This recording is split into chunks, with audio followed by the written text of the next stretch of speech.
તો જય માતાજી મિત્રો, આજે આપણે વહેલી સવારે ઉઠી જાય અને ઉઠીને ચાવા પીને આવી જઈએ તો આપણા ધાબા ઉપર, કેમ કે આપણે કેરીનું રૂ વેણવાનું હતું અને આ બાજુ જબરજસ્ત રૂ ફાટી ગયું એટલે આપણે હાલ ટોકર લઈને આવી જતા રૂ વેણવા માટે. તમે બ્લોગમાં બને રહેજો, બ્લોગમાં બને રહેજો.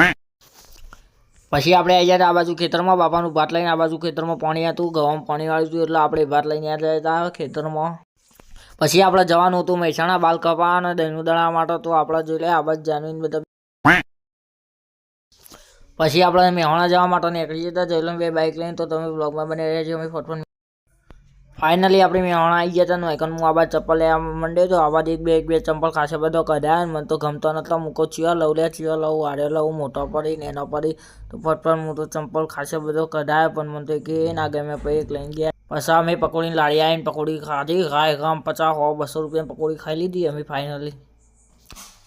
પછી ફટફટ હું બાલ કપાઈ દીધા. ગાય બાલ કપાઈને અમે બહાર જઈએ. અમે ઘેર જઈએ વ્લોગ બનીને.